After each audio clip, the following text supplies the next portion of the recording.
नमस्कार बच्चों, इस वीडियो में हम बात करने जा रहे हैं मस्ट टू डू सिलेबस जो बोर्ड द्वारा सरकार द्वारा जारी किया गया है। उस पे हम चैप्टर नंबर 2 पे बात कर रहे हैं। ये उन बच्चों के लिए ज़्यादा महत्वपूर्ण है जो बच्चे अपने आप को मैथ में कक्षा 10 में अपने आप को असहज महसूस कर रहे हैं, यानी उनको लगता है जो कि मैं किसी कारणवश पास नहीं हो पाऊंगा। उनके लिए ये सुनहरा अवसर है जो इसको देखें, समझें और इस पे जो आधारित जो नंबर है उसको आसानी से कैसे प्राप्त करें, उनके लिए एक सुनहरा अवसर है।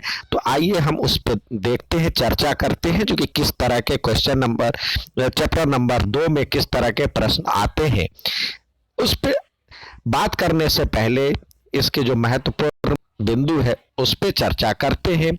द्विघात बहुपद का जो स्टैंडर्ड रूप होता है, मानक रूप होता है, ये इस तरह होता है ए एक्स स्क्वायर प्लस, यहाँ पे 2 बार प्लस दिया हुआ है तो एक बार A x square plus B x plus C, ये बहुपद है।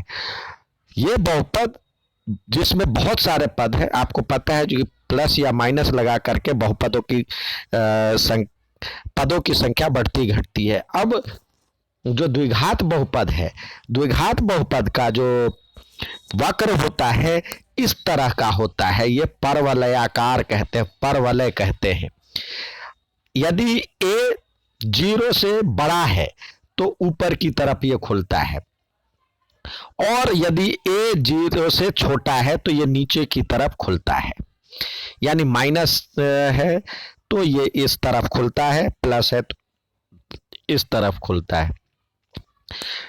तो ये परवलयाकार वक्र है। इसमें भी पूछा जाता है इसकी आकृति कैसी है, तो आप देख लें ये परवलयाकार है।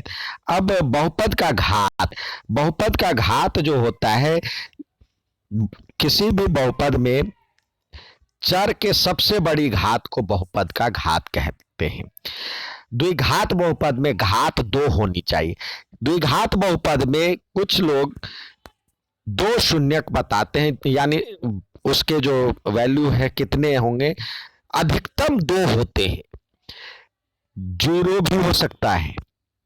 अब कई बार देखते हैं जब ऐसी आकृति परवलयाकार आकृति है, मान लीजिए जो कि ये ऊपर से ही घूम गया, परवलयाकार हो गया, तो ये तो एक्स अक्ष को काट नहीं रहा कहीं पे, तो इसकी आकृति तो परवलयाकार है, लेकिन ये एक्स अक्ष को कहीं काट नहीं रहा है तो इसका जो शून्यक 0 होगा। या ऐसे भी हो सकता है। तो कई बार जब ऐसे होता है तो 2 शून्यक होते हैं, कई बार एक ही बिंदु पे टकराता है तो एक ही शून्यक होता है, तो अधिकतम 2 हो सकता है। यह ध्यान रखें, द्विघात बहुपद के अधिकतम 2 शून्यक हो सकते हैं। अब अल्फा और बीटा को 2 शून्यक ले लिया गया। इसके मतलब शून्यक क्या होता है, जिसमें अचर पद तो ए बी सी होता है। आप स्टैंडर्ड रूप देखे हैं, a x square plus B x plus c, इसमें अचर पद है ए बी सी। अब एक्स स्क्वायर चर पद है, तो चर का मान क्या चीज रखा जाए जो इस पूरे का मान 0 हो जाए, उसी को शून्य कहते हैं। चर के बदले क्या रखा जाए जो जिससे उसका मान 0 हो जाए, तो वो उसका शून्य कहलाता है। मान लेते अल्फा और बीटा 2 द्विघात बहुपद के शून्यक है, तो शून्यकों का योग यानी अल्फा प्लस बीटा बराबर माइनस बी बाई ए होता है। शून्यकों का गुणनफल अल्फा बीटा बराबर सी बाई ए होता है। यदि अल्फा बीटा द्विघात बहुपद के शून्यक हैं तो द्विघात बहुपद होगा एक्स स्क्वायर माइनस शून्यकों का योग यानी अल्फा प्लस बीटा एक्स और प्लस अल्फा बीटा यानी शून्यकों का गुणनफल। अब y बराबर में पी एक्स बहुपद के शून्यक हो, जहां एक्स अक्ष को जितनी जगह पे काटता है उतनी ही शून्यक कहलाता है। वाई बराबर पी एक्स होता है बहुपद के शून्यक, यानी एक्स अक्ष को जितनी जगह पे वो काटता है उतने ही शून्यक होते हैं। अब आइए इस पे जो प्रश्न है ये तो उसके बारे में जो बेसिक जानकारियां थी महत्वपूर्ण बिंदु उस पे हमने चर्चा कर लिया। अब सवाल पे देखते हैं। सवाल पे 1 नंबर में पूछा जाता है शून्यकों के योग, बहुपद ये दिया हुआ है 2x² माइनस 6x माइनस 3 के शून्यकों का योग और शून्यकों का गुणनफल ज्ञात कीजिए। शून्य तो a बराबर ये लिख लिए x² का गुणांक, b बराबर में एक्स का गुणांक माइनस में है तो माइनस भी लिखिए, क्योंकि हमारा जो स्टैंडर्ड रूप है ax² प्लस bx प्लस सी, तीनों प्लस में है तो माइनस हो तो माइनस भी लगाइए। तो b का वैल्यू -6 और c का वैल्यू -3, तो शून्यकों का योग यानी अल्फा प्लस बीटा बराबर -b/a। तो माइनस तो यहाँ पे जो माइनस है उसके लिए लगा, और b का भी माइनस है तो ये -6/2 यानी 3 हो गया। शून्यकों का गुणनफल अल्फा बीटा बराबर c/a, तो c के स्थान पे -3 है, -3/2 ये है। और जो दूसरा सवाल है उसको देखते हैं। अब ये कह रहा है जो कि द्विघात बहुपद ज्ञात कीजिए जिसके शून्यकों का योग और शून्यकों का गुणनफल 10 और -4 दिया हुआ है।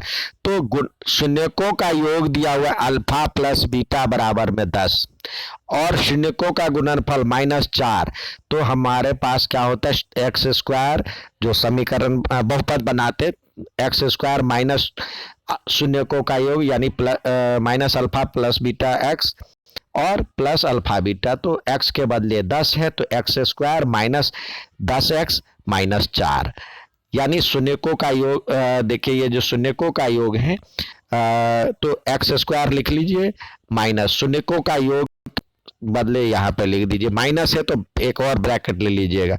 और फिर कहता है शून्यकों का गुणनफल, तो यहाँ पे -4 है, हो गया आंसर, यही इक्वेशन है। अब हम ये ग्राफ देखते हैं, इस पे चर्चा करते। आजकल केस स्टडी टाइप सवाल आ रहा है तो उसमें कुछ आपको फिगर दे दिया जाता है, फिर उस पे आधारित आपसे प्रश्न पूछा जाता है। तो ये भी इस तरह की है, तो आप इस ग्राफ को देखें और निम्नलिखित प्रश्नों के उत्तर दें।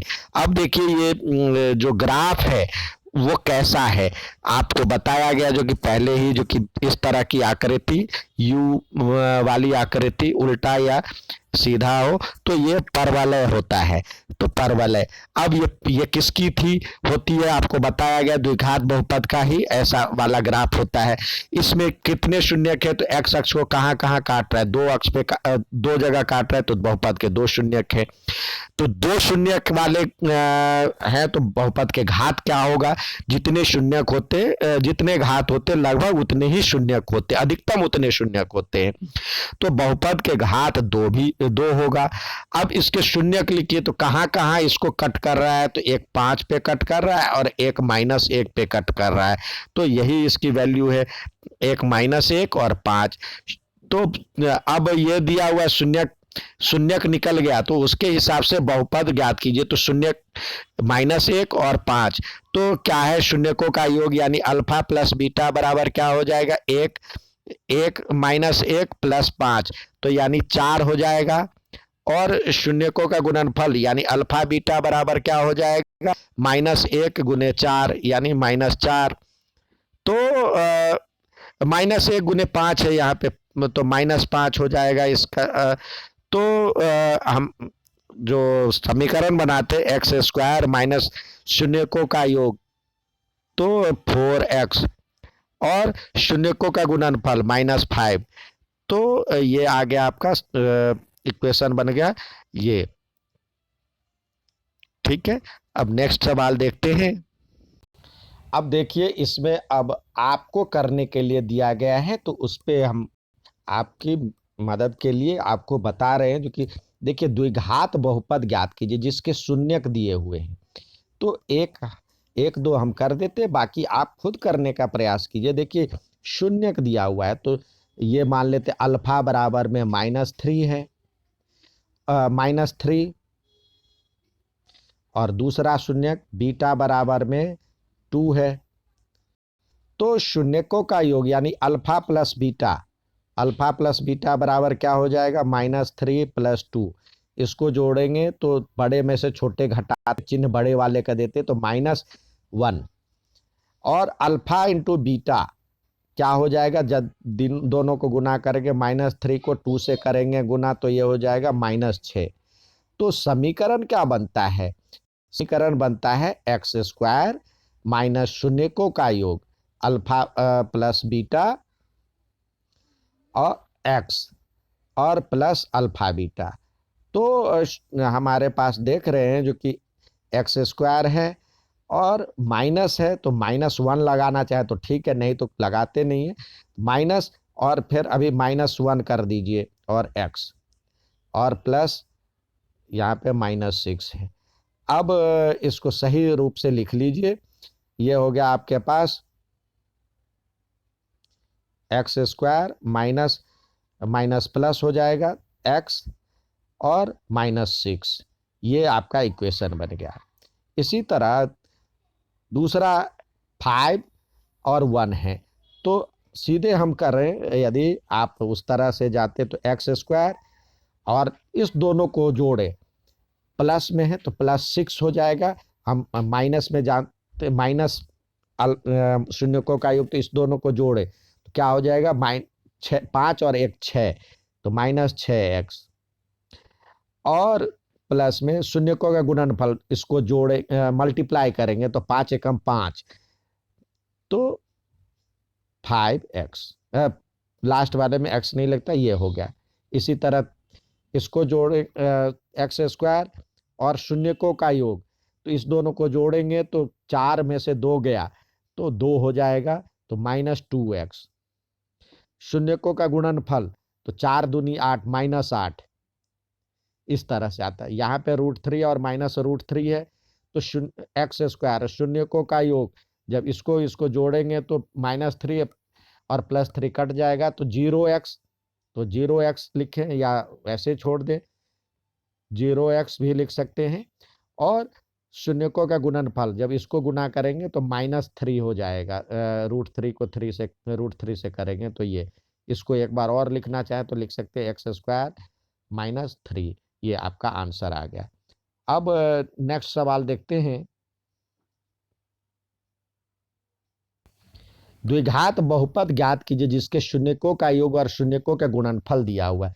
ये पहला शून्यकों का गुणन योग है और शून्यकों का गुणनफल जैसे ही यहाँ पे दिया हुआ ऐसे ही यहाँ पे भी है। तो पहले में देखते हैं अल्फा प्लस बीटा बराबर में 0 और अल्फा इंटू बीटा बराबर में -3, तो क्या होगा, समीकरण होता है x² minus alpha plus beta और x प्लस अल्फा बीटा। तो यहाँ पे पहले में x² और शून्यकों का योग दिया हुआ है 0, तो 0x और शून्यकों का गुणनफल -3 हो गया आंसर। इसको करें तो x² शून्यकों का योग तो 1x दिया हुआ है तो -1x, तो -1x लिख ले या 1 छोड़ दे, +1। तो इस तरह से समीकरण बनता है, आप बना लें इसका, बाकी का आप बना लें। अब तीसरा सवाल देखते हैं हम कैसे आता है। तीसरा सवाल है, इसमें मान ज्ञात कीजिए, x के बदले -1 रखिए।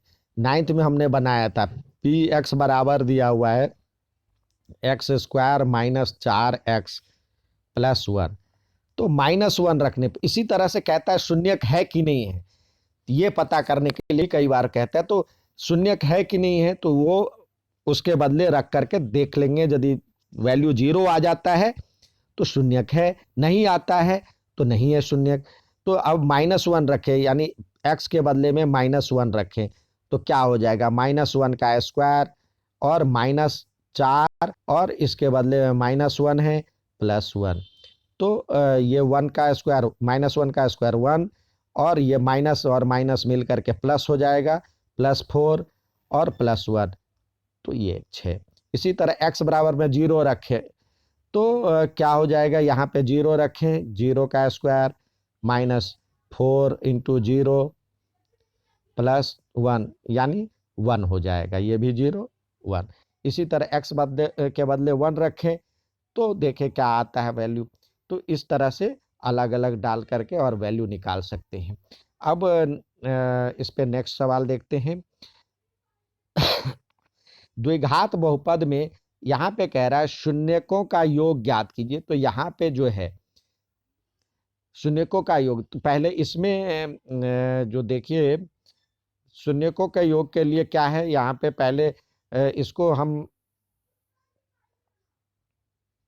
ए बराबर और बी बराबर और सी बराबर रख लेते हैं। यहाँ इस इक्वेशन में ए बराबर क्या है 6, बी बराबर क्या है -4 और सी बराबर है 5। तो शून्यकों का योग यानी अल्फा प्लस बीटा यदि रख लेते हैं तो क्या होता है -b/a, -b/a। तो b के बदले क्या है हमारे पास 6, बी के बदले -4 है, -4 और ए के बदले है 6।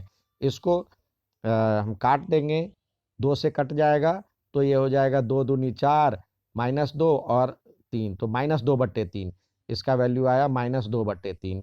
इसी तरह शून्यकों का गुणनफल यानी अल्फा बीटा बराबर में क्या c/a। तो c क्या है 5 है और a है 6, 5/6।